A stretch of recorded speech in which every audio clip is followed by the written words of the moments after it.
I never liked New Year's Eve at my parents' house, but this year, I knew something was off from the moment I stepped onto their porch with my 8-year-old son, Mason. The house was glowing with golden lights, music blasting, voices laughing inside. But when I knocked, the laughter didn't pause. No one rushed to open the door. No one said, "Happy New Year." They cracked it open like I was a salesman. Dad glared first. "You're late," he snapped. I checked my phone. "It's 7:12. "Exactly," Mom said behind him, eyes narrowing. "We expected you to screw up the energy tonight." Energy, that stupid word again. They believed everything bad in their lives, bills, stress, headaches, bad weather, was my fault, and somehow Mason's too. I stepped inside quietly, tightening my hold on my son's hand. The living room was full. My sister, her husband, their daughters in matching shiny outfits, all sitting comfortably around the fireplace. My son and I stood there in the cold doorway like unwanted extras. My sister Kayla smirked. "Wow, you really wore that? For New Year's?" She didn't even mean my clothes. She meant everything about me. Mason hid behind me, uncomfortable. "Go say hi," I whispered. Kayla snorted loud enough for the whole room. "Why? He's bad luck like his mother." Dad's head snapped toward Mason.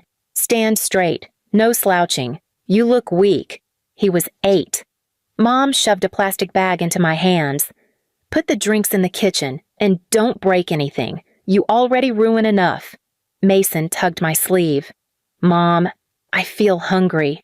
Before I could respond, Dad barked. "He can wait. Kids like him should learn discipline." Kids like him. Every year, it felt like they chipped away another piece of him, another piece of me. Dinner wasn't ready for us. Everyone else had plates. Mason and I had nothing. They told us to wait outside the kitchen until the adults finished.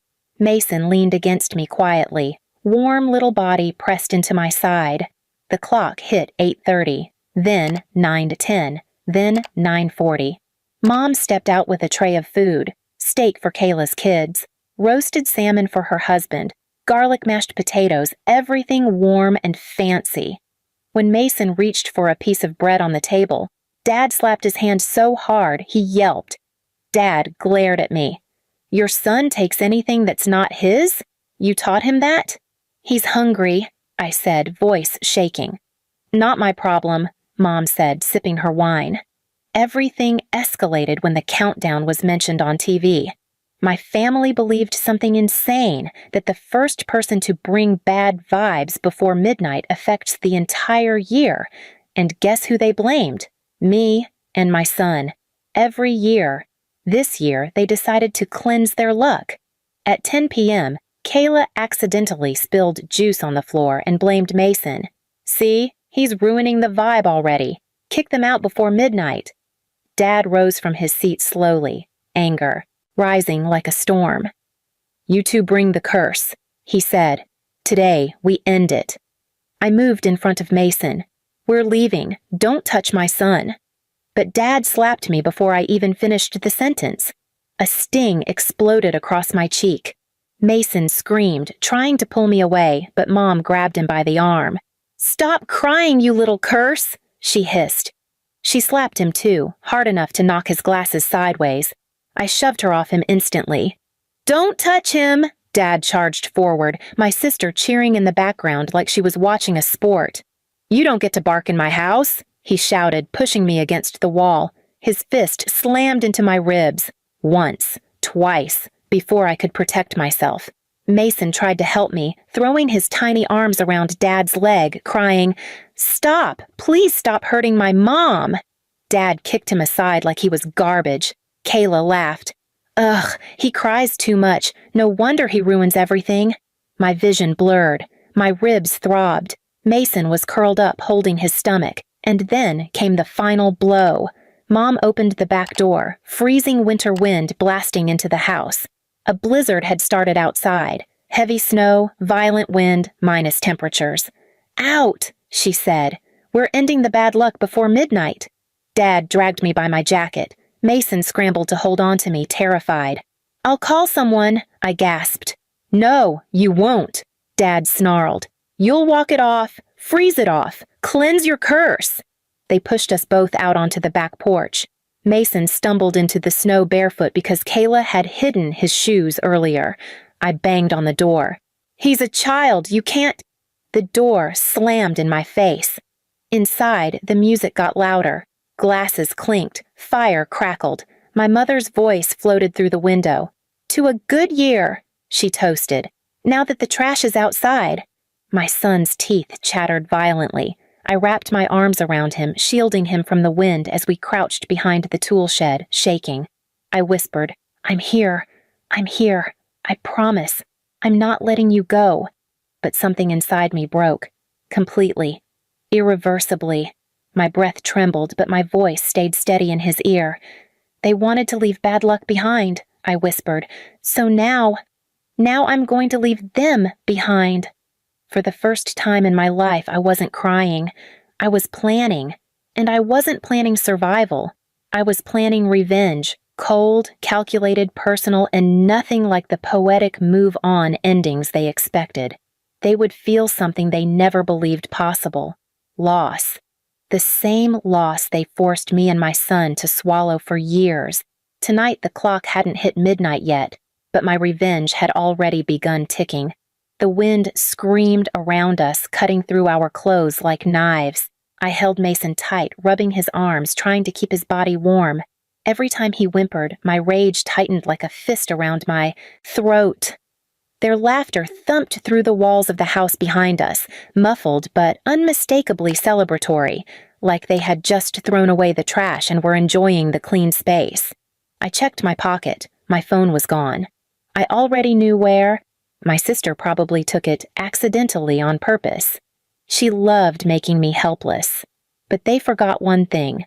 My coat pocket had a spare key to my old car, an ancient thing I parked down the street because Dad hated seeing it in the driveway. Makes the house look poor, he'd say. I lifted Mason and started trudging through the deepening snow. He clung to my neck, murmuring, Mom, I'm scared. My feet hurt. I know, baby, I whispered, but we're not staying here another second.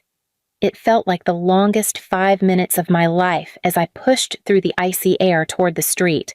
By the time we reached the car, Mason was shivering so hard he could barely speak. I got him inside, wrapped him in one of the old blankets from the trunk, and blasted the heater. When the warm air finally hit him, he burst into tears, the kind you don't fake, the kind that come from a wound nobody sees. Why do they hate us? He sobbed. I froze, because I had never answered that, never dared to. We're not staying around for them to hurt us again, I told him, brushing the wet hair stuck to his forehead. I promise you that. But promises weren't enough. Not anymore. Not after tonight. They wanted to leave the bad luck behind. Fine. I could grant them that. They would never see their bad luck again. But not the way they thought. I drove to the nearest urgent care, ignoring the ringing in my ribs, and got Mason checked. Frostbite beginning on his toes. Bruise on his stomach from Dad's kick. His little hands trembling uncontrollably. The nurse stared at me like she already knew the story behind his injuries. What happened to him? My jaw clenched, hard. Family, I said. She nodded like she heard that word 1,000 times with the same meaning. While the doctor treated him, I went to the restroom, locked the door, and let the mirror reflect the truth. My cheek was swollen, lip split, ribs throbbing. My hair still had snow trapped in it. That's when the idea hit me. Not loud, not angry. Quiet, sharp, precise. They wanted a clean new year. They wanted me gone from their lives. So I would give them exactly that, but on my terms, not theirs. Not poetic forgiveness, not dramatic confrontation, not viral exposure, no police, no court, none of the revenge arcs you banned. This revenge would be practical, cold, psychological, and final. I walked back to Mason and kissed his forehead. We're not going back there, I told him. He nodded weakly. Okay. But before we left that hospital, I made 3 stops. Stop 1, lost and found desk. I asked if anyone turned in a phone. They hadn't, but they let me use their landline. I didn't call my parents. I didn't call my sister. I called everyone else. My aunt, my uncle, my grandparents' old friends, my parents' church friends, co-workers, neighbors. I said one sentence each time, voice shaking genuinely. My parents kicked me and my son outside during the blizzard. He has frostbite. I thought, you should know. I didn't add details. I didn't accuse them of beating us. I didn't tell my side of the story at all. People always fill in the blanks themselves, and they fill them with worse things than I could ever plan. Stop 2. Family group chat. I logged into my email through the hospital computer and wrote a single message addressed to everyone whose addresses I found saved. I wish you all a happy new year. I'll be spending mine in urgent care after Mom and Dad kicked me and my son outside during the storm. This is goodbye. No anger, no rants, no explanations, just the facts and silence. Stop 3. My parents' New Year party. I didn't go back. I simply scheduled one delayed delivery message through my email. Congratulations, you started the year without your bad luck. Don't contact me again. The next time you see us, it will be too late. And then I blocked them everywhere. All while they were inside the house, drinking, laughing, toasting, clueless. That night, they celebrated a fresh start, bragging about getting rid of me. And I let them, because they had no idea what was coming. Because starting tomorrow, their fresh start would burn their entire life from the inside out. Not loudly, not dramatically, not poetically, but piece by piece, consequence by consequence, action by action, the kind of revenge that doesn't scream. It ruins. I didn't speak to them for 3 weeks. No calls, no texts, nothing. Silence isn't poetic to me, it's strategic, and I knew exactly how my parents operated. Everything was about image, about how they looked to the world, how perfect their family seemed. So when half the relatives stopped calling them, when neighbors stopped waving at their car, when the church stopped sending them invitations, they cracked faster than I expected. They didn't know what happened. They only knew everyone suddenly knew something, and they didn't know where it came from. The first hit landed when my mother's friend Cheryl, the one she brags to constantly, showed up at her house uninvited. I wasn't there, but my cousin recorded the aftermath. Mom was on the porch, yelling, "We didn't throw them outside, they left!" Cheryl just replied, "In a blizzard, with a child? You're disgusting," and drove off. Mom's face twisted in a way I had never seen before. Not angry, scared. Good. The second hit came when Mason's school administrator called me. Not them.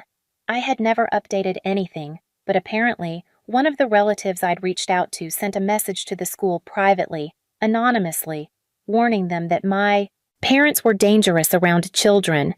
The school put my parents on a restricted contact list, permanently banned from picking Mason up. My dad tried going in person to complain. They didn't even let him through the front door. He called me 50 times that day. I didn't answer once.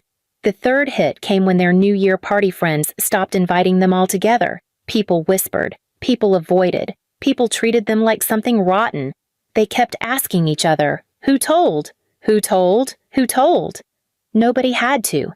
They told on themselves the moment they tossed a child into a snowstorm. But the final hit, the one that broke them, came exactly 1 month after New Year's Eve. I went back to that house, not to forgive, not to talk, to collect what was mine. I parked, walked up the driveway, and knocked once. Dad opened the door. His eyes were sunken, his hair a mess, like he hadn't slept right since that night. He swallowed hard. "Come home," he said. We made a mistake."